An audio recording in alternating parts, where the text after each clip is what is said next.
Hai semua, gue Wasa dan selamat datang di Automotive. Ya, kali ini gue mau ngebahas salah satu naked bike terbaru dari Ducati. Dan ini belum ada yang bahas, baru gue doang yang pertama kali. Ini rangkaian kemarin kelar dari Thailand. Jadi ini dipinjemin sama Ducati Indonesia. Terima kasih banget sebelumnya, gue udah dikasih kesempatan buat nyicipin pertama kalinya. Ini adalah Ducati Monster 2022. Kalau yang kita selama ini tahu ya, Ducati tuh, kalau Ducati Monster biasanya tuh ada angka-angka di belakangnya. Ducati 600 sekian, 700 sekian, 800 sekian, kayak gitu-gitu. Nah cuma kali ini, Ducati Monster 2022, cc-nya itu adalah tepatnya 937 cc ya. Kalau kita buletin biasanya kalau cc-cc-an tuh antara 9,5 atau 1000 cc lah. Terus ini sendiri warnanya tuh yang dark stealth ya. Dan harganya itu ya teman-teman siapin aja 400 juta, masih ada kembalian 7 juta. Kalau on the road-nya kayak gitu, gue dapat baca di brosurnya. Terus buat powernya sendiri dia punya 111 horsepower ya di 9250 rpm juga. Dan mesinnya kayak biasa Ducati, ciri khasnya ya dia pakai twin Desmo. Jadi kalau teman-teman denger nanti kita dengerin sama-sama. Ini tuh suaranya mirip-mirip kayak mesin jahit gitu. Cuma ya seru. Cuma itu menjadi ciri khas Ducati emang seperti ini. Dan ini jujur ya, ini motor 1000 cc. Entengnya tuh enteng parah. Parah guys. Gue di rumah ada motor yang 600 cc itu lebih gede. Mesinnya tuh karena 4 silinder yang di rumah 4 silinder segaris kali ya. Tapi kalau yang ini kan ya biasa Ducati depan sama belakang. Jadi 1000 cc ini super duper ramping. Terus kalau teman-teman enggak, ini kita bahas dari sisi desain dan fisiknya dulu ya. Gini, kalau teman-teman tahu Ducati Monster itu biasanya ciri khas dia ada frame-nya yang di sini yang kayak besi-besi teralis kayak gitu ya. Biasanya kan berwarna merah atau berwarna hitam. Kali ini Ducati Monster yang 2022 udah nggak ada lagi nih. Nggak ada teralis-teralisnya lagi, nggak ada besi-besian lagi, dan nggak apa-apa juga sih kalau menurut gue ya. Ciri khasnya emang agak-agak menghilang, tapi kalau ngelihat desain keseluruhannya, ini Ducati Monster yang sekarang, apalagi warnanya hitam doff kayak gini, aduh cakep banget sih. Teman-teman mesti ngelihat secara langsung, mungkin kalau di kamera kelihatannya ini kecil banget gitu ya. Aslinya tuh emang kecil gitu loh ini motor untuk 1000 cc. Tapi kalau ngeliat aslinya, waduh, ini cowok sih maco banget kalau pakai, tambah maco. Kalau cewek yang pakai, ih keren banget. Kita bahas spek standarnya dulu ya yang dikasih sama pabrikan. Jadi, satu lagi, walaupun teralisnya hilang, sorry lanjutan yang tadi, tapi tetap kita dapat headlamp yang menjadi ciri khasnya si Monster. Jadi gepeng nempel banget sama upside down-nya ya. Upside down-nya kita dapatnya yang berwarna hitam, terus juga untuk kaliper depan, kanan kiri dapatnya langsung yang Brembo. Pun begitu bagian belakangnya juga udah dapatnya yang Brembo. Terus untuk bannya dari standarnya kita dapat yang Pirelli Rosso 3 untuk ukuran depannya ini 120/70. Sedangkan untuk ban belakangnya kita dapat 180/55 dan dua-duanya depan belakang ringnya 17. Terus ini sebenarnya tempat plat nomor gue juga taunya yang belakang aja. Untuk yang depan pas datang gue nggak tahu sih naruhnya di mana. Terus peleknya juga kita dapatnya yang berwarna hitam, dikasih aksen warna merah kayak gini, dan ini adalah stiker. Ya bener, stiker. Baik yang depan maupun yang belakang ada warna merahnya. Terus di bagian tangki sini, ini juga tangkinya sebenarnya kanan kirinya adalah kondom. Tangki yang sebenarnya ada di tengah. Nah yang ini, yang plastiknya ada detailing Ducati Monsternya seperti ini. Ducati berwarna merah, Monsternya berwarna abu-abu. Lari ke belakang, kita ada joknya. Di sini juga joknya tuh ada embosan Monster. Dan ini termasuk empuk buat gue pribadi ya. Terus yang bagian belakang boncengan juga ini ada buat pegangannya. Kali mau mundurin motor ataupun mau ngestandarin motornya pakai pedok. Oh ya, tempat pedoknya ada di sini disediain, tapi belum ada jalur pedoknya. Terus untuk shock breakernya, ini menurut gue sih ngeliatnya agak-agak ngeganggu ya. Soalnya warnanya tuh kuning. Kalau warna kuning gini soalnya dia nggak ada temennya guys. Lihat deh, semuanya hitam. Ada aksen sedikitnya detailnya tuh warna merah.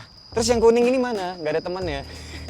Kalau mata gue sih ngeliatnya mendingan ini pernya shocknya itu warna hitam atau ya merah sekalian lah. Terus kalau gue pribadi sih kalau mikirnya ya, seandainya ini motor gue, modif yang pertama gue lakuin yang pasti adalah soal knalpot gue ganti. Terus yang kedua adalah selang radiator. Karena kita dapatnya selang radiatornya berwarna hitam, standar sih normal kayak motor-motor yang udah ada. Tapi kalau diganti warna merah radiatornya, selang radiatornya, tambah cakep. Jadi kayak ada urat-urat besar gitu yang melingkar di sekitar mesinnya yang berwarna hitam ini. Terus detail lainnya lagi, ini untuk hand gripnya juga kita dapat yang ada tulisan Ducatinya. Terus juga nih spionnya guys, ini cakep banget loh spionnya. Serius, gue sih kalau punya nih motor ya, gue nggak akan ganti spionnya. Ini spionnya tuh besinya kayak, kokoh banget gitu loh. Terus untuk koplingnya juga ini udah hidrolik ya, jadi nggak lagi pakai kabel. Kemudian, oh iya, nih gue mau ngasih tahu dulu. Kuncinya tuh kayak begini. Dan kalau kita nyalain, perhatiin lampu depannya guys, kayak gitu. Terus yang kerennya lagi adalah lampu seinnya. Kan seinnya di sini nih, dia sequential. Nih sequential tuh kayak gini, jalan, ser gitu. Baik yang depan maupun yang belakang sama kayak gitu. Yang gue sukanya juga dari bagian lampunya, ini misalkan ini mesinnya mesti nyala dulu sih. Nah, tuh. Jadi ini lampu DLR-nya kita bisa nyalain dan lampu utamanya juga kita bisa nyalain. Jadi mau milih itu bisa. Mau nyalain DLR-nya aja. Kali buat foto atau syuting kayak gini kan bagusan DLR-nya aja. Tapi kalau dalam perjalanan kita juga bisa nyalain lampu utamanya. Ini lampu jauhnya seperti ini. Tuh. Kalau lampu DLR aja, tapi kita mau nyalain lampu dim bisa. Tuh. Dia balik ke DLR-nya aja. Fleksibel ya. Nah kayak gitu. Oh iya, terus juga klakson standarnya. Wah, klakson standarnya biasa kalau motor-motor moge, even moge gitu ya, mirip-mirip kayak Honda Beat. Tapi kalau ini klaksonnya beda nih. Tuh. Agak-agak kayak mobil sedikit klaksonnya gitu guys. Nih sekarang gue mau ngasih lihat ininya, speedometernya. Dia mungil dan posisinya tuh bagus di tengah-tengah gitu ya, jadi simetris. Kita dikasih layarnya tuh udah TFT full color 4,3 inch. Dan layarnya menurut gue ini udah rapet. Oke, ini gue nyalain speedometernya. Pertama nyala tuh loadingnya cakep deh. Logo Ducati, ada banyak banget panel ya. Nah, ini ada tulisan side stand, berarti standarin motornya lah.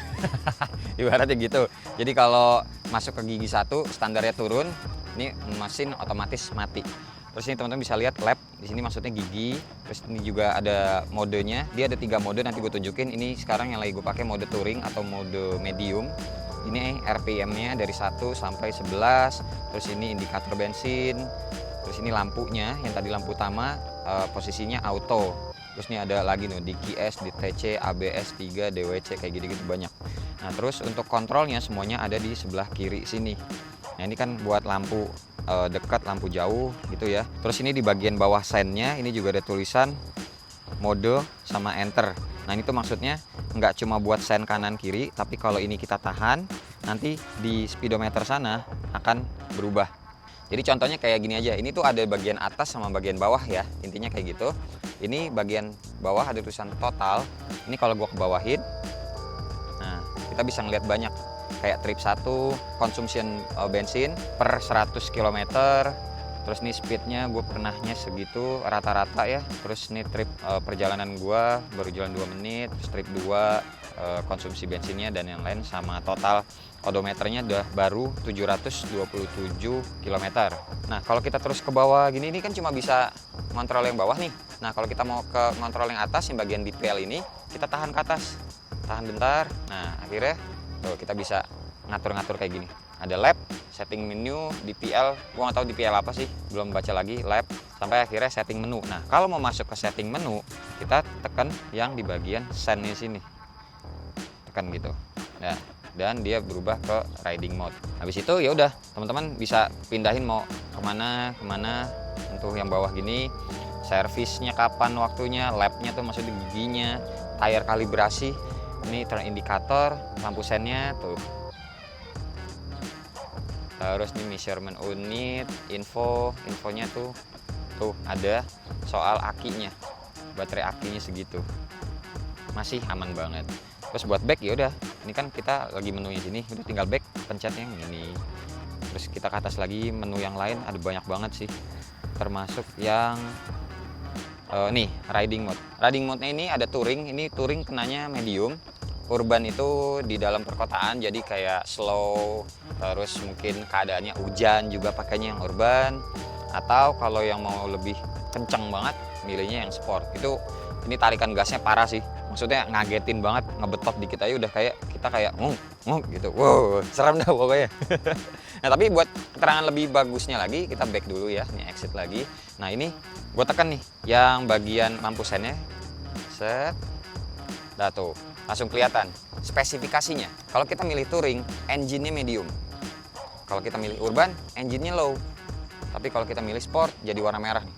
Tuh, engine high. Shortcut-nya ya, maksudnya kayak gitu. Jadi teman-teman nggak usah masuk ke menu yang di setting menu tadi, tinggal ditahan aja langsung ininya, tekan tengah lampu sen, tahan, dan dia akan berubah gitu. Gampang banget untuk kita yang gaptek sekalipun untuk mengerti ngerubah-rubah bagian UI dari speedometernya ini. Ini kalau touring warnanya kayak gini, gue lupa deh. Kalau sport dia berubah jadi merah nggak sih semuanya? Oh iya, tuh garis sininya merah. Garis tachometernya merah. Nih ya, ini kan mode sport. Ingetin merah tadi, gue ubah lagi ke touring. Oh, dia hitam lagi. Kalau ke urban, mau jadi abu-abu. Nah, ini bagian yang fuel atau bensinnya, kita juga bisa ubah. Mungkin teman-teman nggak mau fuel indikatornya bar kayak gitu, diganti ke range tuh, bisa. Back, gue back lagi bentar. Tuh, range-nya 76 km lagi. Dan terus nih untuk di sekitaran sininya ya, ini ada tambahan-tambahan lagi. Ini kan kayak ini netral, nih ABS-nya aktif. Terus yang di sini tuh lampu jauh tuh. Terus yang sini lampu sen kiri kanan. Nah, terus untuk yang satu lagi ini adalah yang lampu tadi, lampu utama kita mau nyalain atau matiin, jadi DLR aja. Nah, ini yang tanda seru ini gue masih nggak tahu apa. Ini mungkin indikator kalau misalkan motornya ada satu malfunction kali ya, dia baru nyala. Terus yang ini air radiator bisa kayak gitu. Ini kalau kita nyalain sih harusnya pada mati sih ya. Ini coba gue nyalain. Oh, mesti jalan ternyata. Dan yang tadi indikator airnya juga udah mati. Gitu. Ini kalau jalan kedip-kedipannya bakalan mati kok. Intinya gitu. Dah, terus ini juga tadi sorry ya gue lupa lagi guys nunjukin ya. Ini kalau yang tadi kan gue nunjukin kaliper sama depan belakang itu semuanya Brembo, otomatis handle-nya juga semuanya Brembo, kanan kiri baik kopling maupun rem. Terus tempat olinya juga ini pastinya Brembo semua untuk yang rem maupun yang kopling karena ini kan udah hidrolik. Pun begitu rem belakangnya. Terus footstep depannya ini kita dikasih karet jadi nggak besi semua, jadi lebih keset kenanya. Boncengan buat yang di belakang ini juga dikasih karet kayak gini, jadi nggak langsung besi-besi doang. Nah, terus untuk knalpotnya ini mungkin kalau teman-teman yang belum ngeh sama Ducati, dia kelihatannya kayak cuma satu doang ya. Padahal aslinya kan kayak tadi udah gue bilang, dia 2 silinder tuh di sini dan satu lagi dia di bawah tempat kita duduk persis, deket sama per belakangnya. Ini ketutupan aja. Jadi knalpotnya tuh emang ada 2, 1 dan akhirnya menjadi 2 di sini. Standarnya kayak gini ya. Terus juga ini selain ada radiator, dia juga ada kipasnya. Dia lokasinya ada di sebelah kiri sini.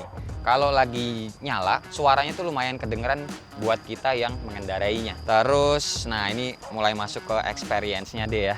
Kayak yang tadi gue bilang, ini tuh motor 1000 cc yang amat sangat enteng sih selama ini yang udah pernah gue cobain ya. Gue udah coba, ya walaupun baru dipinjeminnya kemarin hari Jumat, ini hari Sabtu gue syuting. Gue udah tadi pagi gue beli sarapan, terus semalamnya gue beli nasi goreng sama ngambil duit ke Alfamart. Maksud gue adalah ini motor kita ke tempat-tempat pinggir jalan aja, kenanya tuh ini nggak sombong gitu loh. Kita mau mundurin motornya, mau majuin motornya, keluar dari parkiran ngasih ke abang tukang parkir, ini enteng banget gitu loh. Pengalaman gue naik motor neket-neket yang 150 cc, yang 250 cc ini masih mirip-mirip loh. Enteng banget ini motor. Bener-bener fun gitu loh buat naikin ya.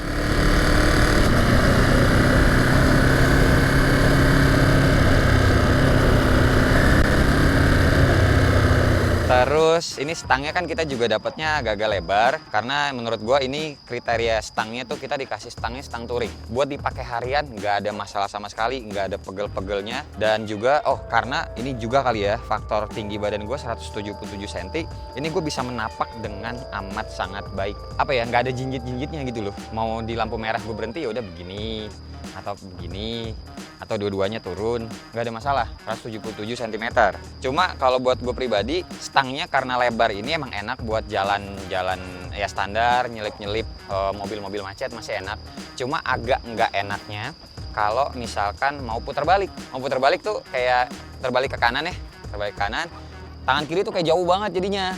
Jadi duduknya mesti majuan lagi dan agak-agak bongkok gitu loh. Pun begitu kalau misalkan mau muter baliknya ke kiri gitu. Misal keluar dari parkiran, belakang ada mobil, ya mau nggak mau kan ngambilnya ke kiri dulu gitu. Nah, tangan kanan tuh kayak jauh banget kalau buat gua ya.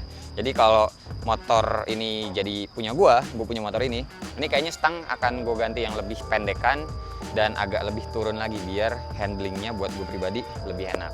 Tapi overall enak banget sih. Sok depannya empuk, sok belakangnya agak keras. Tapi gue mengerti kenapa agak keras. Karena buat ngejaga stabil pas tikung-tikungan gitu. Walaupun gue belum coba, cuma kan teorinya seperti itu. Kalau pernya yang keras, reboundsnya juga enak. Kita buat nikung, buat balik lagi ke lurusnya. Iya lurus gitu lah, dari miring ke lurus. Itu jadi lebih gampang, jadi lebih stabil aja. Even ada jalan-jalanan yang agak-agak gelombang, per belakangnya agak keras jadinya enak. Ya sesuai kriterianya lah. Ini motor tuh urban banget kalau menurut gua. Buat trek juga ibaratnya kalau teman-teman mau nge-trek asal ngebut-ngebut, lah di Jakarta mau ngebut semana sih masih oke. Tapi utamanya tuh kalau buat nyalip-nyalip ini motor enak. Enak banget torsinya.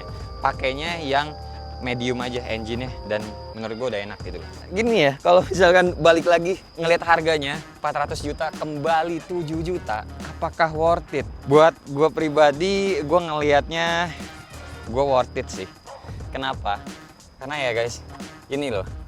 Ini Ducati Monster yang paling terbaru artinya.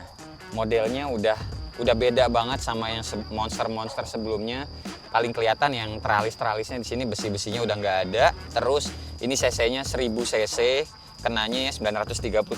Ini udah kayak apa ya? Kalau teman-teman tadinya make 600 cc, tadinya 250 cc, 1000 cc tuh udah tingkat yang paling atas gitu loh, udah paling bener buat dipakai harian. Nggak perlu yang sport karena mungkin ya buat dipakai sehari-hari. Buat tadi tuh gua nganter anak hari Jumat kemarin kan, jemput anak, beli sarapan, beli nasi goreng, pakai motor ini lebih enak ketimbang motor sport. Oh cuma ada satu lagi, gue lupa. Guys, kalau Monster dan Ducati selalu inget ya. Gini. Nih bagian sini panas. panas asli dah. Kemarin aja sempet jalan sama adek gua nyobain ini motor, lampu merah, adek gue sebelah kiri. Kerasa panas ya katanya. Buset panas banget paha gue yang kanan mas, katanya gitu. Even kanan kiri kita aja tuh bakal berasa panas. Cuma kalau udah jalan udah enak. Pas lagi lampu merah aja. Soalnya kan ya kita tadi gue bilang ya, knalpotnya aja yang satu ada di sini di bawah jok kita banget. Jadi hawa panas itu keluar. It's okay lah, wajar. Namanya juga kita kan naikin mesin ya. Mesinnya juga ya 1000 cc, ya sudah lah nikmati aja. Pokoknya nih 1000 cc paling enteng yang udah pernah gue coba. Fun to ride banget. Warnanya juga maco banget, asli hitam matte kayak gini tuh. Cakep banget dah. Sip lah guys, pokoknya kayak gitu aja. Kalau teman-teman minat, monggo aja langsung hubungin ke Ducati Indonesia ya. Mereka juga ada bikin showroom baru di Bintaro, jadi lebih dekat rumah gue juga. Aduh, racun banget sih. Paling segini aja video kita kali ini. Terima kasih pokoknya buat Ducati Indonesia juga yang udah minjemin unitnya untuk gue coba-cobain. Dan oke, makasih buat teman-teman yang udah nonton dari awal sampai akhir. Dan seperti biasa, jangan lupa berdoa sebelum berkendara. Bye-bye.